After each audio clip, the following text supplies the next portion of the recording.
Assalamualaikum warahmatullahi wabarakatuh.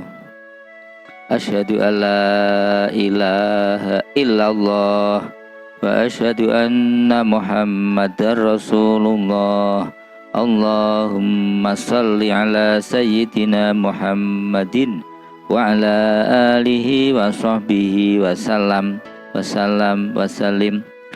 Segenap pemirsa yang dirahmati Allah Subhanahu wa taala, khususnya keluarga besar MTSN Satu Padi berkarakter, khususnya segenap Bapak Ibu Guru MTSN Satu Padi, khususnya segenap pegawai karyawan MTSN Satu Padi, khususnya siswa-siswi MTSN Satu Padi.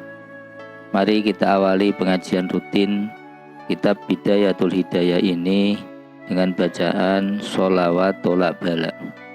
Bismillahirrahmanirrahim. Allahumma salli wa sallim ala sayyidina Muhammadin sholatan takunu likulli da'in dawa'a wa likulli illatin shifa'a wa tadfa'u anni biha kulla mihnatin wa bala'. Segenap pemirsa yang dirahmati Allah Subhanahu wa taala, mari kita lanjutkan pengajian Kitab Bidayatul Hidayah pada hari ini dengan tema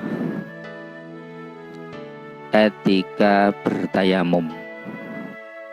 Qala al-musannif rahimahullahu taala wa nafa'ana bihi wa bi ulumihi fid dharaini amin. Bismillahirrahmanirrahim. Adabut tayammumi utawi iki iku nerangake tata kramane tayamum.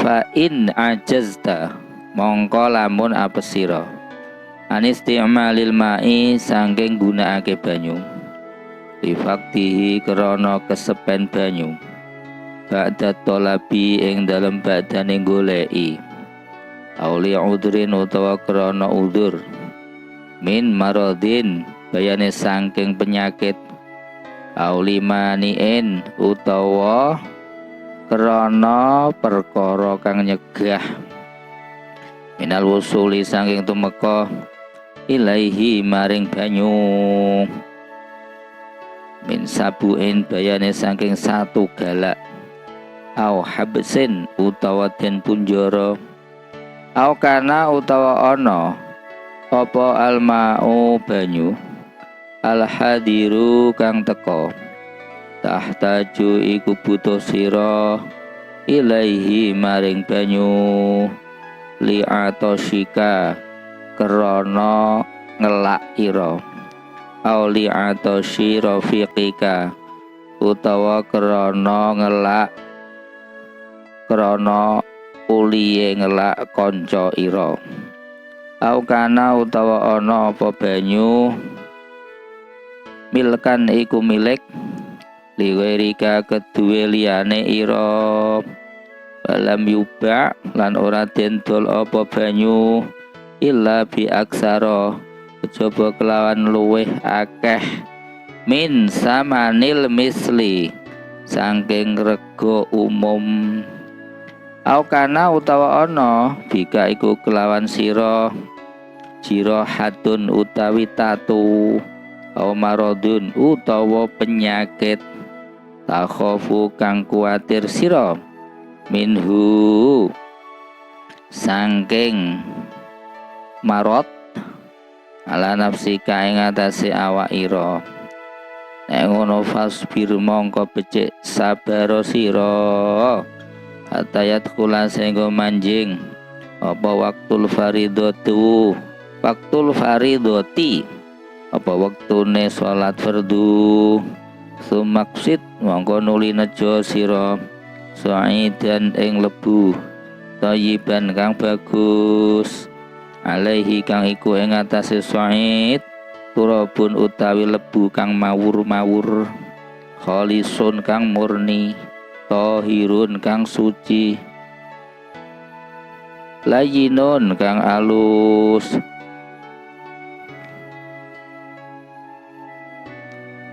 ngono fadrib mongko becik mukula sira alaihi ing atase lebu bikafaika kelawan epek-epek loro ira doman kelawan mukolake temenan baina alsobiika ing dalem antarane pira-pira driji ira wanwi lan becik niato sira istibahata fardhis sholati ing ampreh wenange fardune salat wamsah lan becik ngusapa sira bihima kelawan kafaika ngusap wajhaka ing wajah ira kullahu ya sekabehane wajah marotan kelawan ambalan wahidatan kang sepisan wala tatakallaf lan ojo ngudi-ngudi sira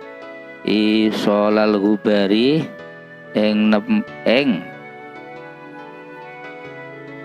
nekaake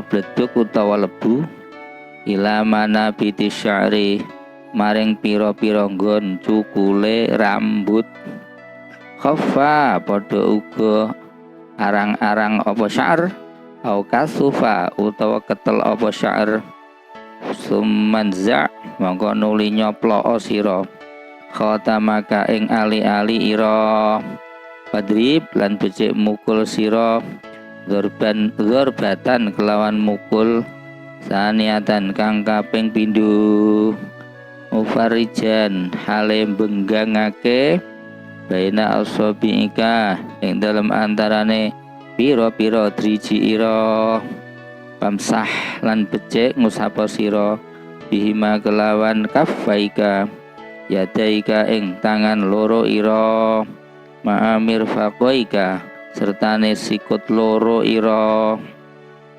fa illam tastauib monggo lamun ora pratani sira huma ing yadaika fadrib monggo becik mukula sira zorbatan kelawan pukulan ukhra kang weneh ila antastauiba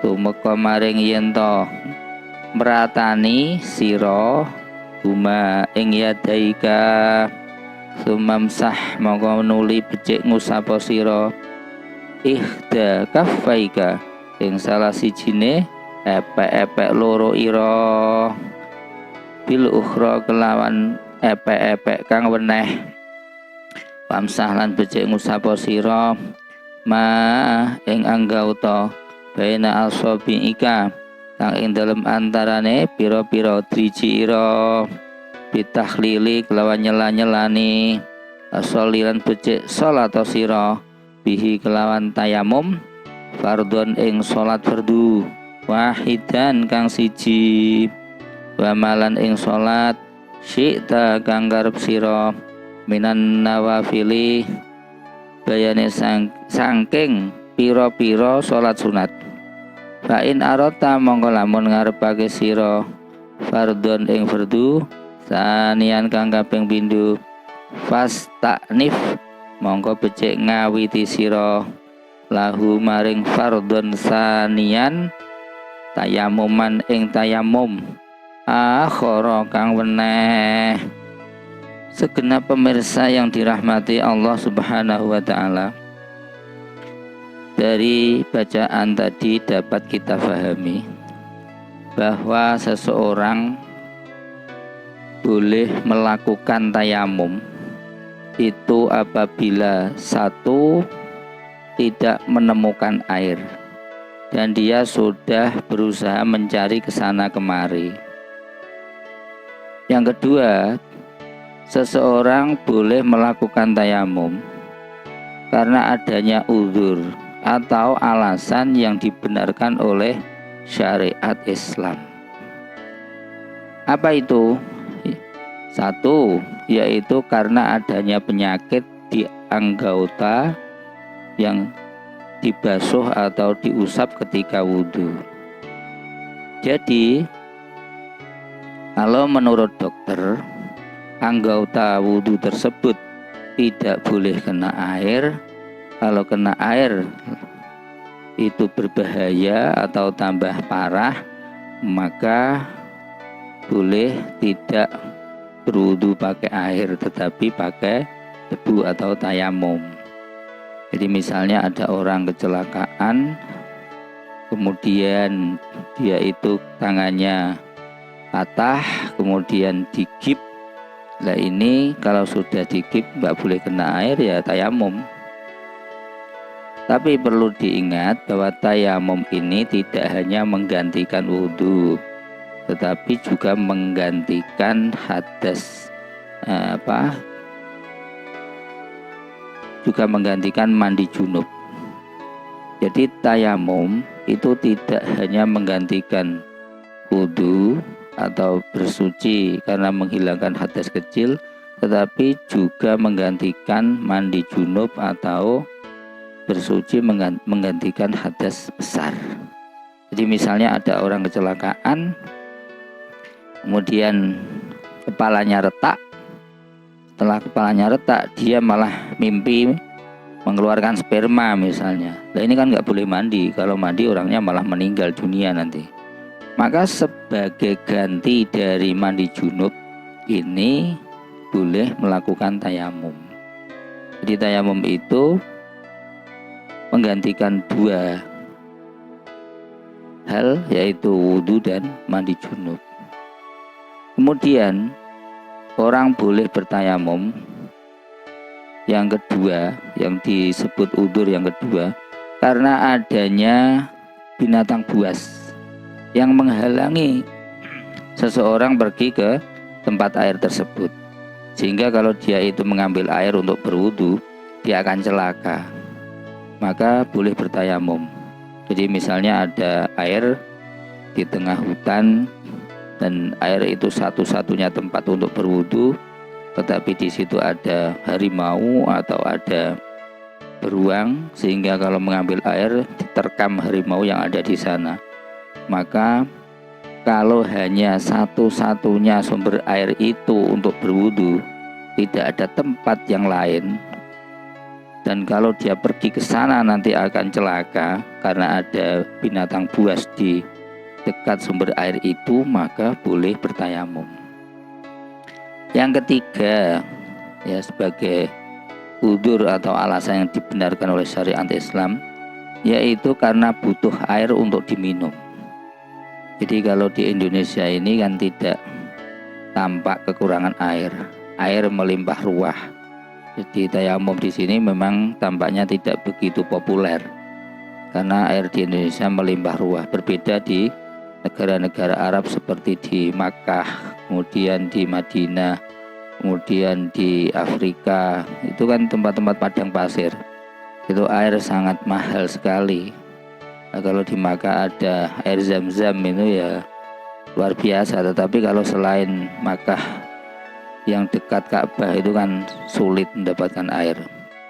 Ya, jadi pada masa dulu air itu sangat langka. Nah sekarang kalau punya air, tetapi air itu untuk diminum.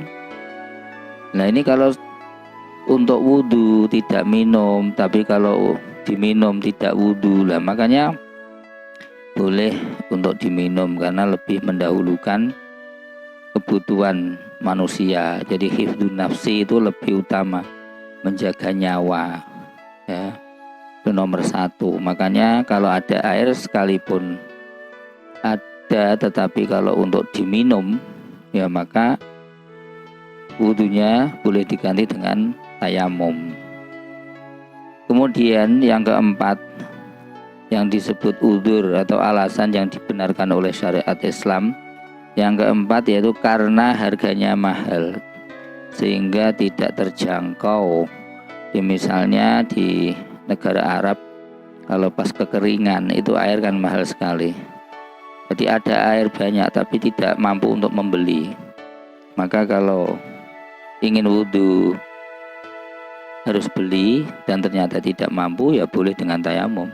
Ya sekalipun ada air di depannya, tetapi kalau itu milik orang lain dan itu dijual dengan harga yang tidak terjangkau, maka boleh mengganti wudhu dengan tayamum tadi.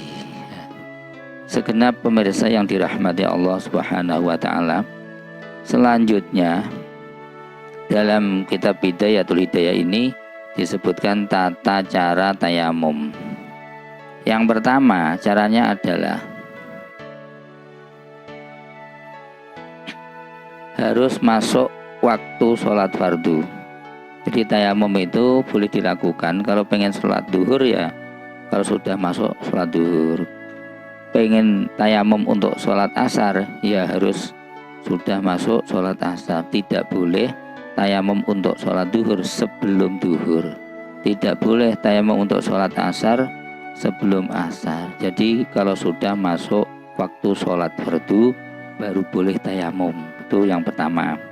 Yang kedua, menggunakan debu yang baik dan suci. Baik di sini maksudnya menurut Imam Syafi'i, debu itu debu sing mawur-mawur. Jadi harus sa'id dan thayyibah.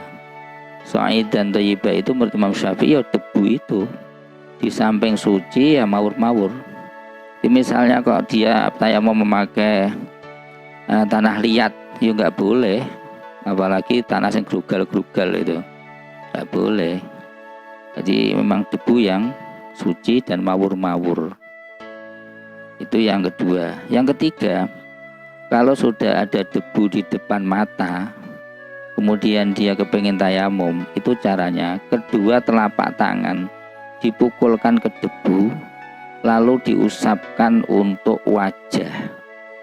Ketika memukul itu dia niat. Jadi ketika memukulkan debu mau diusapkan ke wajah, itu niatnya begini, nawaitut tayammuma listibahati fardis sholah. Nawaitut tayammuma listibahati fardis sholah. Terus kemudian tangan kanan dan kiri diusapkan ke wajah mulai dari tempat tumbuhnya rambut sampai ke dagu. Dan kalau satu usapan sudah cukup, maka itu dianggap satu usapan, disunahkan 3 kali. Kalau belum cukup atau belum rata ya harus sampai rata baru dianggap satu usapan.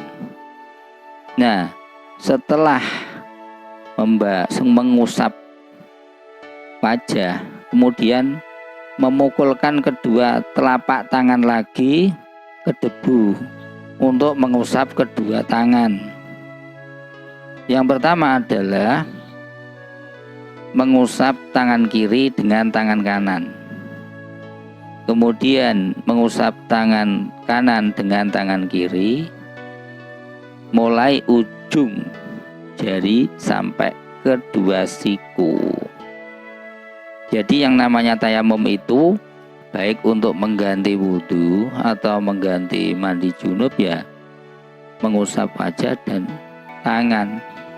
Jangan sampai ada kesan atau ada persepsi yang salah kalau tayamum sebagai pengganti mandi terus kemudian gulung-gulung no debu, ya salah. Jadi orang yang nggak tahu tayamumnya ganti adus jinabat iki piye caranya, apa gulung-gulung ngono. Karena kesannya akan mandi itu kan seluruh badan. Kemudian nanti tayamumnya terus gulung-gulung. Ya enggak seperti itu. Jadi sama. Baik itu sebagai pengganti wudhu atau pengganti mandi junub, itu sama tayamumnya, yaitu dengan cara mengusap wajah, kemudian mengusap kedua tangan, ya disunahkan tangan kanan mengusap tangan kiri mengusap tangan kanan sampai rata. Selanjutnya, jika seseorang memakai cincin, ya, pas tayamum memakai cincin itu cincinnya harus dilepas dulu biar tidak mengganggu. Dan perlu diketahui bahwa satu tayamum itu hanya berlaku untuk sekali sholat fardu. Jadi misalnya pengen sholat duhur, maka syaratnya harus masuk waktu duhur kemudian dia tayamum 1 kali. Maka kalau nanti sholat asar harus tayamum lagi. Untuk sholat maghrib tayamum lagi. 1 kali tayamum itu berlaku untuk 1 kali sholat fardu. Namun setelah melakukan sholat fardu boleh melakukan beberapa sholat sunnah. Ya, jadi misalnya setelah duhur kepengen ba'diyah, kepengen sholat sunat mutlak, boleh. Jadi boleh lebih dari 1. Artinya kalau sholat sunat boleh beberapa kali. Itulah yang namanya tayamum. Mungkin tayamum ini memang tidak populer di kalangan orang-orang Indonesia, karena tayamum ini sebagai pengganti seseorang kalau dia sakit atau tidak ada air. Nah, sementara di Indonesia banyak air, maka biasanya tayamum ini adalah berlaku atau populer di kalangan negara-negara Arab atau padang pasir yang biasanya airnya itu serba terbatas. Tapi perlu diingat bahwa umat Islam di Indonesia ini kadang-kadang dia itu kalau dia pas sakit, ya misalnya dia kecelakaan, kemudian anggota wudhu yang diusap atau dibasuh itu kebetulan tidak bisa dibasuh, yaitu boleh diganti dengan tayamum. Caranya adalah apabila ketika membungkus luka itu lebih dulu wudhu kemudian baru dibungkus, maka kalau tayamum itu dia cukup diusap.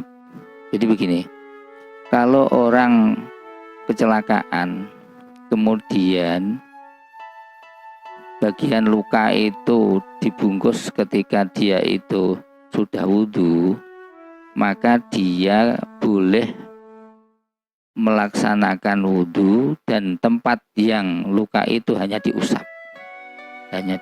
Jadi saya ulangi, kalau membungkusnya luka itu ketika dia wudhu, ya sudah wudhu lagi diblebet, maka kalau dia pengen wudhu blebetnya tidak dilepas, cukup diusap.